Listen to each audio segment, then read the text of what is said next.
آج ولیمہ تھا، کافی بار دروازہ بجایا لیکن دلہا دلہن نے دروازہ نہ کھولا تو والدہ پریشان ہو گئی۔ پھر پریشانی کی حالت میں دروازہ توڑا تو اندر دیکھ کر سب کے ہوش اڑ گئے۔ سارے کمرے میں خون ہی خون تھا اور دلہا دلہن دوپہر کے 12 بج رہے تھے جب میری آنکھ اچانک سے گھر میں ہونے والے شور سے کھلی۔ میرا ہڑبڑا کر اپنے بستر پر اٹھ بیٹھی اور فوراً سے باہر کی راہ لی تو کیا دیکھتی ہوں کہ بڑی بہن لائبہ اور اہم بچی بیٹھ کر امی کو کچھ کہہ رہی ہیں، لیکن امی کے آنسو دیکھ کر ایک دم سے میں تھک کر رہ گئی۔ میں نے آگے بڑھ کر ان سے پوچھا، کیا ہوا ہے؟ امی رو کیوں رہی ہیں اور آپ سب یہاں کیوں جمع ہیں؟ امی نے روتے ہوئے میری طرف دیکھا اور کہا، تم گھڑی دیکھو کتنے بج رہے ہیں۔ میں نے گھڑی کی طرف نظر دوڑائی تو 12 بج رہے تھے۔ میں نے ناسمجھی سے ان کی طرف دیکھا کہ آخر وہ کیا کہنا چاہتی ہیں۔ ابا نے مجھ سے کہا کہ بھائی اور بھابھی دروازہ نہیں کھول رہے، امی 11 بجے سے انہیں اٹھا رہی ہیں، اسی وجہ سے امی پریشان ہو کر رو رہی ہے کہ وہ لوگ دروازہ کیوں نہیں کھول رہے، اور ہم سب بیٹھ کر یہ سوچ رہے ہیں کہ کیا کیا جائے کہ یہ سنتے ہی میرے ہوش اڑ گئے۔ میں نے کہا، امی کیا ہو گیا ہے؟ شاید تھکن کی وجہ سے ان کی آنکھ لگ گئی ہوگی، ابھی تو صرف 12 بجے ہیں، سونے دے انہیں، اس میں رونے والی کیا بات ہے؟ لیکن امی کا دل جیسے دہہ رہا تھا۔ انہوں نے مجھ سے کہا، میرے دل میں بے حد بے چینی اور بے آرامی بھڑک رہی ہے اور مجھے کسی طور پر چین نہیں آ رہا۔ میں نے غور سے امی کو دیکھا تو وہ بہت خوش تھی کہ ان کے اکلوتے بیٹے کی شادی ہوئی ہے، اور ہم سب بہنوں نے رات دیر تک کئی رسموں کے بعد کئی رسمیں کی۔ ان کے بعد بھائی اپنے کمرے میں چلے آئے، لیکن اس کے بعد اب دوپہر کے 12 بجے تک انہوں نے دروازہ نہ کھولا تو امی کو شدید تشویش ہوئی۔ امی ٹھیک کہہ رہی ہیں کہ نئی جگہ نئی نیند نہیں آتی، اور اتنی دیر تک کیسے ہو سکتا ہے؟ تمہیں تو بھائی کی عادت پتہ ہے نا، سلیمان کبھی اتنی دیر تک نہیں سویا۔ وہ صبح سویرے اٹھنے کا عادی ہے، ایسا نہیں ہو سکتا کہ وہ ایک آواز پر نہ اٹھے۔ امی اسے ایک آواز لگاتی تھی اور وہ اٹھ کر بیٹھ جاتا تھا۔ تو اب اسے کیا ہو گیا ہے؟ مجھے ایسا لگ رہا ہے جیسے کوئی انہونی ہوئی ہے۔ بڑی بہن نے میرے کان میں سرگوشی کی تو میں پھٹی پھٹی نگاہوں سے اس کی طرف دیکھنے لگی۔ نہیں لائبہ، ایسے مت بولو، اچھا گمان کرو۔ پھر اچانک سے میرے ذہن میں ایک دھماکہ ہوا۔ میں نے امی سے کہا، پریشان کیوں ہوتی ہیں؟ دیکھیں مجبوری ہے، کیونکہ ہم بار بار انہیں اٹھا رہے ہیں اور وہ اٹھ نہیں رہے۔ ایک بار میں ٹرائی کرتی ہوں، اس کے بعد آپ کے پاس جو ڈپلیکیٹ چابی رکھی ہوئی ہے کمروں کی، اس سے آپ کمرے کا لاک کھولیں۔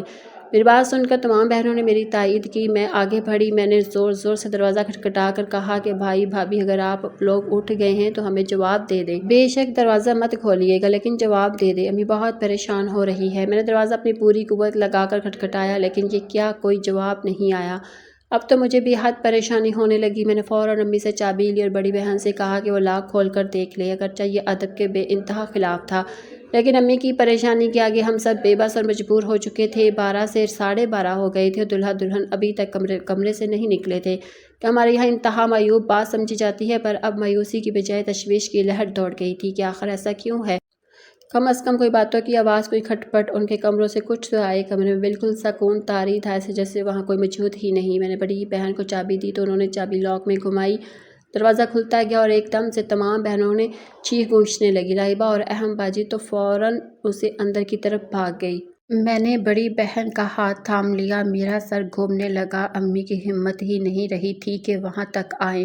انہوں نے اپنے سینے کو تھام لیا اور زور زور سے مسلنے لگی۔ صبا کیا ہوا ہے؟ وہ اپنے دکھتے پاؤں کے ساتھ آہستہ آہستہ چل کر ہمارے پاس آئی اور جیسے ہی انہوں نے اندر جھانک کر دیکھا تو ان کی چیخیں بلند ہونے لگی۔ وہ جو روز سے رو کر روئی بیٹھ گئی، یہ کیا ہو گیا، یہ کیا ہو گیا میرا بچہ، یہ کیا ہو گیا؟ امی بار بار روتے یہی بات کہہ رہی تھی۔ باجی کے بھی اندر دھاڑے مار کر رونے کی آوازیں آ رہی تھی۔ امی درد کی شدت سے بے ہوش ہو گئی اور میں اپنا سر پکڑ کر بیٹھ گئی۔ آنسو آنے سے میری آنکھوں سے بہنے لگے۔ جب منظر ہم تمام بہنوں نے اپنی امی کے ساتھ اندر جا کر دیکھا، اس کے بعد تو ایسا لگتا تھا کہ جیسے زندگی ایک جگہ آ کر رک گئی ہے اور اب کبھی آگے نہیں بڑھ پائے گی، اب کبھی ہم بہنیں نہیں مسکرا پائیں گی۔ جو بھیانک واقعہ دوپہر کے 12:30 بجے نئے شادی شدہ جوڑے کے کمرے میں ہمیں دیکھنے کو ملی، ایک حقیقت نے ہم سب کو توڑ کر رکھ دیا کہ ایک ایسا بھیانک واقعہ تھا جس نے ہماری زندگیوں کو ہلا کر رکھ دیا، لیکن پھر جلدی اسی کی وجہ بھی پتہ چل گئی جو ناقابل یقین تھی۔ ہم بہنیں اس خبر پر یقین ہی نہ کر پائی لیکن یہی سچ تھا۔ میرا نام صبا ہے اور میں اپنے والدین کی سب سے چھوٹی بیٹی ہوں۔ ہم 5 بہنیں ہیں اور ہمارا من مرادوں کے بعد پیدا ہونے والا ایک ہی بھائی ہوا جس کا نام امی ابو نے سلیمان رکھا تھا۔ سلیمان امی ابو کا بہت زیادہ لاڈلا تھا، کوئی خواہش ایسی نہ ہوتی جو اس کی پوری نہ ہوتی۔ وہ امی ابو کے ہاتھوں انتہا لاڈ و نیاز سے پلا تھا۔ اس کی وجہ یہ تھی کہ وہ بے انتہا دعاؤں کے بعد حاصل ہوا تھا۔ جب ایک کے بعد ایک 5 بہنیں پیدا ہوئی تو خاندان والوں نے امی کو طرح طرح کی باتیں سنانا شروع کر دی کہ یہ عورت صرف بیٹیاں ہی پیدا کر سکتی ہے اور بیٹا اس کے نصیب پہ نہیں۔ کبھی کوئی عورت پکڑ کر کہتی کہ اولاد نرینہ نہیں ہے، تمہیں کتنی مشکل ہوگی، اور کوئی پکڑ کر یہ کہتا کہ تم اپنی بڑھاپے کا سہارا کسے بناؤ گی، تمہاری تو ساری بیٹیاں ہی تمہیں چھوڑ کر چلی گئی۔ اللہ سے اولاد نرینہ مانگو تاکہ وہ تمہارے بڑھاپے کا سہارا بن سکے۔ امی کیونکہ کافی عمر کی تھی اور ان کی جلدی شادی ہو چکی تھی، بیٹیاں پیدا ہونا، ان تمام چیزوں نے مل کر امی کے ذہن پر گہرا اثر کیا اور وہ بیمار رہنے لگی۔ ڈاکٹر نے ابو کو بتایا کہ انہیں خوش رکھا جائے کیونکہ بیٹیوں کی تربیت بھی متاثر ہو رہی تھی۔ ایک روز میں نے امی کو نماز میں چپ کے روتے دیکھا تو فوراً سے ابو کو بتا دیا۔ ابو نے میری امی کو دیکھا تو وہ باقاعدہ رو رہی تھی۔ ابو نے ہم تمام بہنوں کو بھی بٹھایا اور اس کے بعد امی کو بٹھا کر کہنے لگے، میری بات سنو رشیدہ، تم ایک مضبوط عورت ہو اور تمہیں اس زمانے کی باتوں سے کوئی فرق نہیں پڑنا چاہیے، یہ اللہ کی دین ہے، انسان اس میں ضد کرنے والا کون ہوتا ہے؟ میں جانتا ہوں تم بیٹے کی خواہش معاشرے کے دباؤ کی وجہ سے کر رہی ہو، جبکہ تم بھی جانتی ہو اور ہمارے لیے ہماری بیٹیاں بہت خاص ہیں اور ان کی تربیت پر ہمیں جنت کی بشارت ہے۔ اب وہ آہستہ آہستہ کر کے امی کو سمجھانے لگے تو امی بہتر ہو گئی، البتہ ان کی دعاؤں میں کوئی کمی نہ آئی تھی۔ وہ اکثر مجھ سے بھی گود میں بٹھا کر دعا کرواتی اور کہتی کہ دعا کرو اللہ تم بہنوں کا ایک بھائی ہمیں دے دے، اس کے بعد مجھے کسی قسم کا کوئی شکوہ نہ ہوگا۔ یہاں یہ بات بتاتی چلوں کہ امی نے ہماری تربیت بہت اچھے طریقے سے کی تھی۔ میں اس وقت 6 برس کی تھی جب ایک روز امی اور ابو کو بہت خوش دیکھا۔ بہنیں بھی بار بار امی کی خدمت کر رہی تھی، کبھی ان کے پاؤں دباتی تو کبھی ان کے سر میں تیل لگاتی۔ میں حیران ہو گئی، چھوٹی تھی، سمجھ نہیں آیا کہ کیا ہوا ہے۔ پھر جب امی نے نماز کے دوران مجھے اپنے پاس بٹھایا اور کہا دعا کرو اللہ تمہارا بھائی اس دنیا میں لے آئے، یہ سنتے ہی میں نے حیرانی سے امی کی طرف دیکھا۔ میں کیا سچ مچ میرا بھائی آنے والا ہے؟ یہ سنتے ہی انہوں نے میرا ماتھا چوم لیا اور کہا میری گڑیا جتنی اچھی دعا ہوگی اللہ پاک ضرور قبول کریں گے۔ اب میرے دن رات اسی دعا میں گزرتے رہے اور بالآخر جب امی کے ہاں بچے کی پیدائش ہوئی تو اللہ نے ان کی سن لی۔ امی ہمارا بھائی لے کر ہسپتال سے گھر واپس آ گئی اور ہم بہنوں کے لیے تو جیسے وہ دن کوئی عید کا دن تھا۔ کوئی اس چھوٹے سے پیارے سے بچے کی ناک پکڑتا تو کوئی اس کے نازک سے ہاتھ اپنے ہاتھ میں لے کر دیکھتا، امی یہ کتنا چھوٹا ہے۔ میں نے کہا تو امی ہنسنے لگی، بیٹا تم تمام بہنیں بھی جب پیدا ہوئی تھی تو اسی طرح بالکل نازک سے میرے ہاتھ میں دی گئی تھی، اور اب دیکھو اللہ نے تمہارا بھائی دے دیا ہے۔ اب میں امی کو اکثر خوش دیکھا کرتی اور اللہ کے حضور سجدہ ریز ہو کر انہوں نے اپنے شکر ادا کا اظہار کیا۔ اب امی ابو کی ساری توجہ بھائی پر مرکوز ہو گئی۔ ہم بہنیں اب بڑی ہو چکی تھیں اور ویسے بھی مجھ میں اور بھائی میں 6 سال کا فرق تھا۔ ایسے میں میرے دل میں بھائی کے لیے حسد کی بجائے محبت ہی محبت تھی۔ میں اکثر اس کے بعد سارے کام کرتی تھی، کبھی اسے پالنے میں سلانے کے لیے امی کے ہدایت کے مطابق جھولا دیتی تو کبھی اسے گود پہ لے کر کھیلتی۔ ہم بہنوں کے ہاتھوں میں تو جیسے کوئی کھلونا سا آ گیا تھا۔ دن گزرنے لگے، سب سے بڑی بہن کی شادی ہو گئی اور وہ رخصت ہو کر چلی گئی۔ میں کالج میں پڑھ رہی تھی جبکہ دوسری بہنیں منگنی شدہ تھیں، ان کی بھی جلدی شادی متوقع ہو گئی تھی۔ سلیمان اسکول پڑھتا تھا لیکن آئے روز اس کے اسکول سے شکایتیں بھی وصول ہوتی۔ اس عمر میں آ کر امی اب اس وقت پریشان ہو گئی۔ وہ 15 سال کا ہو چکا تھا، اس کے بہت سے مشاغل تھے سوائے پڑھائی کے۔ کبھی وہ دوستوں کے ساتھ آوارہ گردی کرنے جاتا تو کبھی صبح سے لے کر رات تک بس کرکٹ کھیلتا رہتا۔ ابو کی اپنی دکان تھی، دولت کی کوئی کمی نہ تھی، لیکن ابو بوڑھے ہونے لگے تھے اور چاہتے تھے کہ کوئی ان کے بڑھاپے کا سہارا بنے، پر بھائی کو تو پڑھائی کے علاوہ تمام چیزوں میں دلچسپی تھی۔ ابو اسے سمجھا سمجھا کر تھک چکے تھے۔ سلیمان کی میرے ساتھ دوستی تھی تو میں اکثر اسے سمجھاتی پر وہ سمجھتا نہ تھا۔ بہرحال امی ابو نے اسے اس حال پر چھوڑ دیا۔ وہ اکثر رات کو دیر سے گھر آتا اور میں اسے بچانے کے لیے دروازہ کھول کر امی ابو کو کہہ دیتی کہ وہ جلدی آیا تھا۔ میں اس بات پر شرمندہ بھی ہوتی لیکن گھر کی فضا کو کچھ گوارا رکھنے کے لیے مجھے یہ سب کرنا پڑتا۔ میں اکثر اس کی غلطی پر پردہ ڈالتی کہ شاید وہ سدھر جائے، لیکن وہ دن بہ دن بگڑتا چلا جا رہا تھا۔ ایسے میں اس کی دوستی ایک ایسے لڑکے سے ہوئی جس کا نام رفیق تھا اور محلے کا سب سے آوارہ لڑکا تھا۔ امی نے ایک بار 2 بار سلیمان کو ٹوکا کہ اس آوارہ لڑکے کے ساتھ مت گھومو، تم پڑھائی نہیں کرتے، ہم تم پر زور نہیں دے رہے، تمہاری مرضی ہے، لیکن اب اگر تم ایسے دوست بناؤ گے تو ہم کس طرح خاموش رہ سکتے ہیں؟ سلیمان نے اس دن پہلی بار امی سے بدتمیزی کی اور انہیں انتہائی غلط جواب دیا۔ اس کا جواب سن کر مجھے بہت افسوس ہوا اور اب بڑا ہو گیا تھا اور اپنی منمانی کرتا تھا۔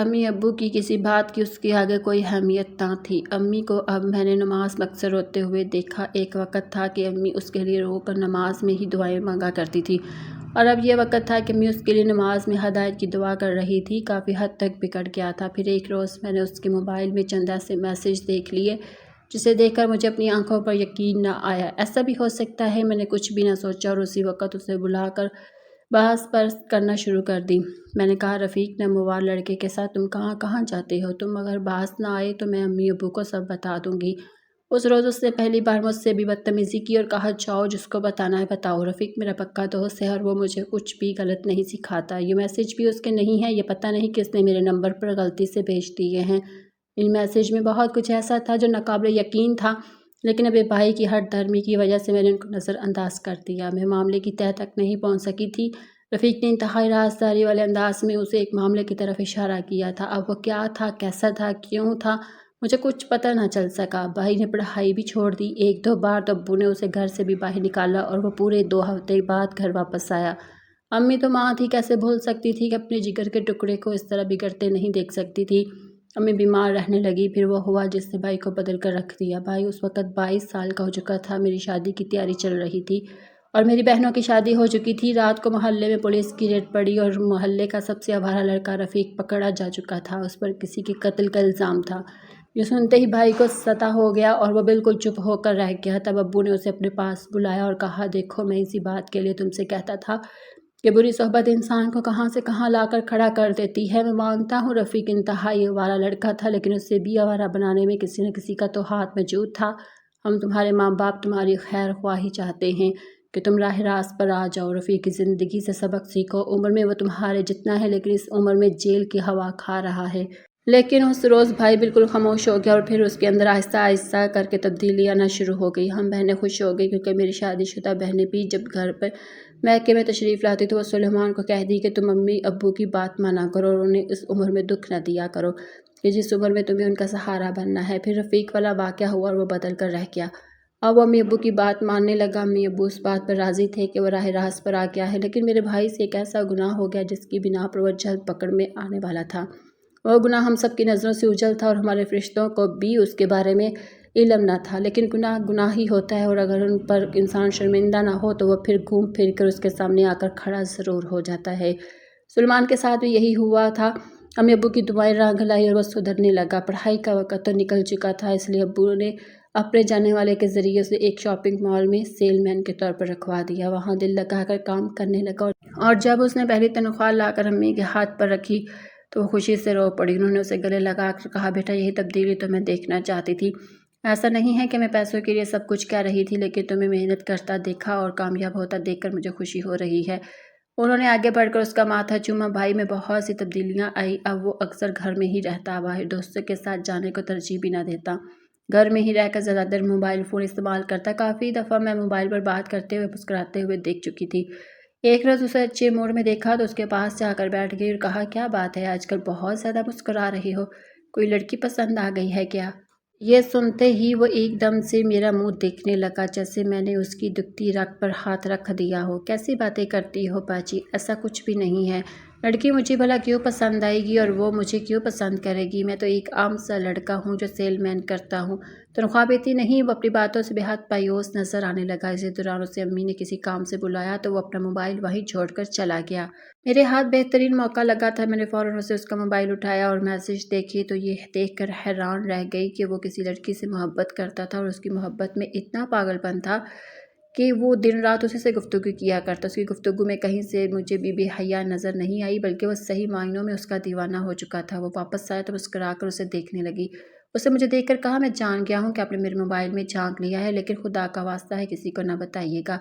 میں اس کی احتیاط دیکھ کر حیران ہوئی کہ کیا ہوا نہ بتاؤں؟ امی کو تو بتاؤں گی نا، جب بتاؤں گی تو بات آگے بڑھے گی، نہیں بتاؤں گی تو پھر تم اس کے غم میں روتے ہی رہنا۔ اس نے میری بات سنی تو وہ مجھے روکتا رہ گیا، لیکن میں بھی اس کی بہن تھی۔ امی ابو کے کمرے میں جا کر میں نے ان سے کہا، سلیمان کسی لڑکی کو پسند کرتا ہے اور اس سے شادی کرنا چاہتا ہے۔ امی ابو خوب حیران ہوئے اور ابو کے چہرے پر غصے آثار نمایاں ہوئے۔ انہوں نے مجھے کہا سلیمان کو میرے کمرے میں بھیجو۔ میں ڈر گئی کہ بھائی مجھ پر غصہ کرے گا، نہ جانے کیوں جذبات میں آ کر میں نے یہ فیصلہ کیا، اور پھر ڈرتے ڈرتے بھائی کے پاس آئی۔ اس نے کہا ابو تمہیں بلا رہے ہیں۔ وہ ان کے پاس گیا تو ابو نے اسے نرمی سے سمجھانا شروع کیا کہ جب مناسب وقت ہوگا اگر وہ لڑکی بہتر ہوئی تو تمہاری شادی کر دی جائے گی۔ ابھی تم صرف خود پر دھیان دو، دوبارہ پڑھائی شروع کرو، اس قابل ہو جاؤ کہ تم ایک لڑکی کی ذمہ داری اٹھا سکو، تو پھر میں اس لڑکی کے ساتھ تمہیں بیانے میں بالکل بھی رکاوٹ نہیں ڈالوں گا۔ ابو کا یہ تسلی بخش جواب سن کر میں نے پہلی بار اس کی آنکھوں میں آنسو دیکھے تھے۔ شاید وہ اس لڑکی سے سچ میں محبت کرتا تھا۔ میں نے اس سے کہا میں لڑکی سے ملنا چاہتی ہوں، اس کا نام تو مجھے بتاؤ، کیا نام ہے؟ تب اس نے مجھے لڑکی کا نام، گھر کا پتہ بھی بتا دیا۔ لڑکی کا نام فرح تھا اور وہ شاپنگ مال کے پاس ہی کسی بلڈنگ میں فلیٹ میں رہتی تھی۔ میں نے ایک دن چپکے سے بھائی سے کہا کہ میں اس لڑکی کے گھر جانا چاہتی ہوں، کیا پتہ کہ تمہاری بات بن جائے اور تم جو امید پر جی ہے وہ حقیقت بن جائے۔ بھائی نے میری بات سنی تو رضامند ہو گیا اور میں اس لڑکی کے گھر اس کی دوست بن کر گئی۔ میں نے اس سے باتوں ہی باتوں میں بتایا کہ سلیمان کی بہن ہوں اور تم سے ملنے آئی ہوں، اگر تم مجھے پسند آ گئی تو میں اپنی امی ابو کو منا لوں گی اور یوں تم دونوں کی شادی میں رکاوٹ نہیں ہوگی۔ یہ سنتے وہ حیرانی سے مجھے دیکھنے لگی، نہ جانے کیوں اس کا رویہ مجھے پھیکا پھیکا سا لگا۔ اگر وہ سچ میں سلیمان کو پسند کرتی تو پھر وہ مجھ سے گرم جوشی سے ملتی، لیکن پھر میں اپنے بھائی کی خوشی کے لیے میں نے گھر آ کر اس کی تعریف میں زمین و آسمان ایک کر دیا۔ دن گزرنے لگے، امی ابو راضی تھے لیکن بھائی کی تنخواہ تھوڑی کم تھی، اس لیے اس بات پر وہ لوگ راضی ہو گئے کہ اگر بھائی کی تنخواہ بڑھ جائے گی تو شادی کی بات چلائیں گے، اور ایسے ہی ہوا۔ بھائی نے شاید کافی دعائیں کی تھی جو رنگ لے آئی، اور یوں اس کی تنخواہ میں اضافہ ہوا تو امی ابو نے جا کر اس کا رشتہ طے کر دیا۔ لڑکی والوں نے وقت نہ لیا، ویسے بھی وہ اکلوتی بیٹی کی خواہش ہوتی تو پھر ماں باپ اسے رد نہیں کرتے۔ اس لڑکی کے 2 چھوٹے بھائی تھے، اس کے علاوہ ان کی فیملی کافی مختصر تھی۔ یوں ان دونوں کی منگنی ہو گئی۔ جس دن منگنی ہوئی اس دن بھائی ہواؤں میں اڑ رہا تھا، اسے یقین ہی نہیں آ رہا تھا کہ اس نے فرحت کو اپنی زندگی کا حصہ بنا لیا ہے۔ اس رات وہ اپنی امی ابو کے پاس آیا اور اس کے قدموں پر بیٹھ کر رونے لگا، کہنے لگا نے مجھے کسی معاملے میں اکیلا نہ چھوڑا، لیکن چند سال پہلے تک میں نے آپ کو بہت ستایا، مجھے دعا دیجیے گا اور میری ہدایت کے لیے دعا کیجیے گا، میں بہت شرمندہ ہوں۔ امی نے آگے بڑھ کر اسے گلے سے لگا لیا، اور یوں میں جو ہر وقت بھائی کی عادت کو لے کر پریشان تھی، آج خود اپنی آنکھوں سے یہ دیکھ رہی تھی کہ وہ سدھر گیا اور اپنی ذمہ داری سنبھال کر ایک اور ذمہ داری اٹھانے کے قابل بھی بنا۔ ان دونوں میں محبت کافی حد تک بڑھ گئی۔ ساری ساری رات وہ لوگ باتیں کرتے ہوئے، حیرت کی بات یہ تھی کہ وہ لڑکی بھائی کو اس قدر اپنی محبت میں مبتلا کر چکی تھی کہ ان دونوں کے درمیان ایک بار بھی لڑائی نہ ہوئی۔ وہ جیسا کہتی بھائی ویسا کرتے، وہ جیسا کھانے کو کہتی بھائی ویسا کھاتے، یہاں تک کہ بھائی اس کے اشاروں پر ناچ رہے تھے۔ امی کو تشویش ہوئی لیکن میں نے انہیں منع کیا کہ ابھی ان کی زندگی ہے، ہمیں اس بیچ میں دخل نہیں دینا چاہیے، وہ اس کے ساتھ اس طرح خوش ہے تو ہمیں اسے خوش رہنے دینا چاہیے۔ اس دوران لڑکی والوں کی طرف سے نکاح کا مطالبہ بڑھ گیا اور میری بھی شادی طے ہو گئی، لیکن امی ابو یہ چاہتے تھے کہ پہلے میں رخصت ہو کر اپنے گھر کو چلی جاؤں۔ اس کے ٹھیک 2 مہینے بعد بھائی کی شادی طے کر دی گئی۔ وہ بہت زیادہ بدل چکا تھا اور اپنی زندگی کو ایک نئے سرے سے شروع کرنے والا تھا۔ میں اسے دیکھ کر جیتی، ویسے بھی ہم دونوں میں عمر کا زیادہ فرق نہیں تھا، اس لیے میں اس کی ہر بات میں ساتھ دیتی اور اسے یوں دیکھ کر میرے اپنے دل میں سکون چھپ آ جاتا۔ میری شادی کی تیاریاں روز پر تھی۔ منگنی میری پہلے ہی پھپھو کے بیٹے سے ہو چکی تھی۔ بالآخر وہ دن بھی آیا جب میں بیاہ کر اپنے گھر آ گئی، اور اس دن سب سے زیادہ میری شادی پر رونے والا میرا بھائی ہی تھا۔ میں نے بھی آگے بڑھ کر اس کے آنسو صاف کر اسے یقین دلایا کہ اس کی بہن اس کے لیے ویسی ہی رہے گی اور کبھی بھی بدلے گی نہیں۔ یوں میں شادی کر کے اپنے گھر میں آ گئی اور امی ابو شادی کی تیاریوں میں مصروف ہو گئے۔ بھائی اب ترقی کر چکا تھا اور سیلز مین کی جگہ مینیجر بن چکا تھا۔ اپنی صلاحیتوں کو استعمال میں لاتے ہوئے اس نے شاپنگ مال کے مالک کا دل جیت لیا اور ترقی کر گیا۔ اب صرف 1 مہینہ رہ گیا تھا، ہم 2 بہنوں نے بھی شاپنگ کی۔ میری تو نئی نئی شادی ہوئی، میرے شوہر بھی بہت اچھے تھے، انہوں نے مجھے بھرپور اجازت دی کہ میں جا کر بھائی کی شادی کو اچھے طریقے سے انجوائے کر سکوں۔ گھر میں خوشیوں کا سماں تھا، ہم سب بہنوں نے مل کر بھائی اور بھابھی کے 1 ہفتہ پہلے ہی منطقہ کروا دی۔ ٹھیک 1 ہفتے بعد ملیں گے، جذبات بالکل الگ ہو گئے۔ دن گزرنے لگے، گھر کو بہت اچھی طرح سجایا گیا۔ امی سب سے خوش تھی کہ بھائی اب اپنی ذمہ داری اٹھانے کے قابل ہو گیا تھا اور اس دن کے لیے انہوں نے بہت سے خواب دیکھ رکھے تھے۔ خدا کر کے شادی کا دن بھی آ گیا اور جب بھائی شیروانی پہن کر ہم بہنوں کے سامنے آیا تو ہماری آنکھوں سے آنسو بہنے لگے۔ ہم تمام بہنوں نے آگے بڑھ کر اس کے سر پر ہاتھ رکھ کر اسے دعا دی۔ نکاح ہو چکا تھا اور ہم بھابھی کو رخصت کروا کر اپنے گھر لے آئے تھے، لیکن ایک بات میں نے محسوس کی تھی، بھابھی کے چہرے پر کوئی خوشی نہیں تھی۔ میں حیران ہو گئی۔ میں نے اس سے پوچھا کہ تمہاری طبیعت تو ٹھیک ہے نا؟ وہ اپنے چہرے پر آنے والے ٹھنڈے پسینے صاف کرنے لگی۔ میں مسلسل اس کے تاثرات نوٹ کر رہی تھی، مجھے کچھ عجیب سا محسوس ہوا۔ تنہائی پاتے ہی میں نے اپنی بھابھی سے کہا اب ٹھیک تو ہے نا؟ مجھے ٹھیک نہیں، کنفیوز لگ رہی ہیں۔ اس نے میری طرف دیکھ کر آنکھوں میں آنسو بھر لیے، کہنے لگی اپنے والدین کی اکلوتی ہوں، اس وجہ سے مجھے بہت زیادہ فیل ہو رہا ہے۔ یہ سنتے ہی میں نے آگے بڑھ کر اسے تسلی دی کہ سب ٹھیک ہو جائے گا، تم بھائی کو جانتی ہو نا، وہ تم سے کرتے ہیں، پھر کیوں ڈر رہی ہو؟ سب اچھا ہوگا، ہم سب تمہارے ساتھ ہیں، شادی شدہ ہیں، تمہیں کوئی مسئلہ نہیں ہوگا، ہم نندے اپنے کام سے کام رکھتی ہیں، تمہارے لیے کوئی مشکلات کھڑی نہیں کریں گی۔ اس نے میری طرف مسکرا کر دیکھا اور کہا، آپ لوگ سب واقعی بہت اچھے تھے، شاید میری طرف سے ہی کوئی کمی رہ گئی ہے۔ یہ سنتے ہی میں نے اسے گلے سے لگا لیا کہ اب وہ میری بھابھی بن چکی تھی اور بھابھی کے حوالے سے وہ مجھے بہت پیاری لگ رہی تھی۔ ہم نے جی بھر کر بھابھی کی شادی کے حوالے سے ساری رات رسمیں کہ بھائی نے تنگ آ کر ہمارے سامنے ہاتھ جوڑ دیے۔ ہم اس کی بات پر ہنس پڑی۔ اسے اپنی دلہن کے پاس جانے کی بہت جلدی تھی، کہنے لگا ایک ہفتے سے بات کروا دی ہے اور ابھی مجھے میری دلہن کے پاس جانے نہیں دے رہے۔ اتنی ظالم بہنیں ہو تم لوگ۔ بالآخر ہمیں اپنے بھائی پر رحم آ گیا اور اپنے دوستوں کے جھنجٹ سے بچ کر ہم سے منتیں کر کے ہمیں اپنے کمرے سے بھگا چکا تھا۔ ہم اس کے کمرے سے نکل آئے، کمرے کا دروازہ بند ہو گیا، 12 بج رہے تھے، ہم سب بہنیں کافی حد تک تھک گئی تھی۔ بکھرا ہوا گھر سمیٹ کر اور شادی والے گھر کو اس کی اپنی اصلی حالت میں واپس لا کر جب ہم بستر پر سونے کے لیے لیٹی تو 3 بج رہے تھے۔ ہم تھکے ہوئے تھے اور اپنی جگہ پر ہوش و حواس سے بیگانہ ہو کر سو پڑی۔ امی تو ہم سے پہلے سو گئی تھی، ہم نے انہیں جلدی دوائیاں دے کر سلا دیا تھا، وہ اپنے کمرے میں آرام کر رہے تھے۔ ہمیں مکمل طور پر پرسکون چاہے، شادی کے تمام ہنگامے ختم ہو گئے، لیکن ہم یہ نہیں جانتے تھے کہ شادی کے ہنگامے ختم ہوتے ساتھ ہی ہماری زندگی میں ایسا ہنگامہ شروع ہونے والا ہے جو ہمارے دلوں کو توڑ کر رکھ دے گا۔ اس کے بعد ہم کبھی دوبارہ ویسی زندگی نہیں جی پائیں گے جیسی زندگی اب جی رہے ہیں۔ میں اپنی دیگر بہنوں کے ساتھ سوئی ہوئی تھی کہ شور سے میری آنکھ کھل گئی۔ کیا دیکھتی ہوں کہ میری بہنیں وہاں کمرے میں موجود نہیں اور زور زور سے لاؤنج میں امی کے رونے کی آوازیں آ رہی تھی۔ میں فوراً سے دوڑ کر باہر آئی تو کیا دیکھا کہ امی بہنوں کے حلقے میں موجود ساروں کی طرح رو رہی تھی اور انہیں دیکھ کر میرے دل کو بے تکلفی ہوئی۔ میں نے فوراً سے آگے آئی اور بہنوں سے پوچھا کہ آخر کیا ہوا ہے، امی کیوں رو رہی ہے؟ بڑی آپا نے مجھ سے کہا، بھائی کے کمرے کا دروازہ نہیں کھل رہا۔ میں نے کھڑی ہو کر نظر دوڑائی اور اس وقت 12 بج رہے تھے۔ میں نے امی کو تسلی دی کہ امی وہ لوگ تھک چکے ہیں اس لیے جواب نہیں دے رہے، اب تھوڑا انتظار کر لیجیے۔ تب میری بہن نے مجھے انکشاف کیا کہ امی پچھلے آدھے گھنٹے سے ان کا دروازہ کھٹکھٹا رہی ہیں۔ تم یہ بات جانتی ہو دلہن کی نئی جگہ نیند نہیں آتی، اگر بھائی سو رہا ہے تو فرح اٹھ گئی ہوگی، یا تم سلیمان کی عادت سے بھی اچھی طرح واقف ہو۔ جب سے وہ شاپنگ ہال میں جاب کرتا ہے تب سے وہ صبح 7 بجے اٹھنے کا عادی ہے اور چھٹی والے دن بھی اس کا یہی معمول تھا۔ ہم جب امی کے گھر مہکے رکنے گئے تو وہ سب سے پہلے اٹھ جاتا اور بچوں کے ساتھ کھیلتا۔ کیا بھول گئی ہو تم؟ یہ سنتے ہی مجھے صدمہ لگا، لیکن اگلے ہی لمحے میرے ذہن میں کام کرنا شروع کر دیا اور میں نے امی سے کہا، امی ایک آئیڈیا ہے، اگر آپ کے پاس چابیوں کا گچھا ہے نا، ہم ان کا دروازہ چابی سے کھول لیتے ہیں، اس طرح ہماری تسلی ہو جائے گی۔ کیونکہ مانتی ہوں کہ یہ عمل مناسب نہیں، لیکن ہمیں کیونکہ ان کی فکر ہو رہی ہے اس لیے ہم چابی سے دروازہ کھول کر دیکھ سکتے ہیں۔ اس سے پہلے میں نے دروازہ بچا کر بھائی بھابھی کو ایک اور آواز دینے کو میں کوئی حرج نہ سمجھا۔ اس سے کہا کہ اگر آپ دونوں جاگ گئے ہیں تو ہمیں جواب دیں، یا ہم پریشان ہو رہے ہیں کیونکہ صبح کے 12 بج گئے ہیں اور آپ لوگ ابھی تک نہیں اٹھے۔ جواب وصول نہ ہونے پر میں بھاگ کر چابی لے آئی اور بڑی بہن کے حوالے کی۔ اسی دوران بڑی بہن کا بیٹا رویا تو میں فوراً سے اسے اٹھانے گئی اور واپس آئی تو ایک دم سے گھر میں کہرام مچ گیا۔ بہنیں بھابھی کے کمرے میں ماتم تاروں کی طرح رو رہی تھی اور امی بھی ہوش ہو گئی تھی۔ اور وہ تو کیا ہو گیا اتنے میں وقت میں، آخر ہوا کیا ہے؟ آپ لوگ کیوں رو رہے ہیں؟ میں نے بڑی بہن کے چھوٹے بیٹے کو وہیں بٹھایا اور بھاگ کر کمرے میں گئی تو میرا اپنا سانس بند ہو گیا۔ میں وہی زمین پر بیٹھ گئی اور ساروں کی طرح رونے لگی۔ مجھے اسی وقت سمجھ آ گئی تھی کہ میری بہنیں کیوں رو رہی ہیں۔ سامنے میرے بھائی کی لاش خون میں مبتلا تھی اور یہ منظر ہمارے لیے دنیا کا سب سے دردناک اور قیامت خیز منظر تھا۔ میرے ہوش اڑ گئے، میں فوراً سے سیدھی ہوئی، امی کو ہوش دلانے کی کوشش کی۔ کیا کر دیا تم نے میرے بھائی کے ساتھ؟ تم مسکرا رہی ہو، تمہیں شرم آتی ہے؟ تم نے ایک انسان کی جان لے لی، تمہارے ہاتھوں میں میرے بھائی کا خون لگا ہے اور تم اپنے ہی شوہر کا قاتل کر کے ہنس رہی ہو؟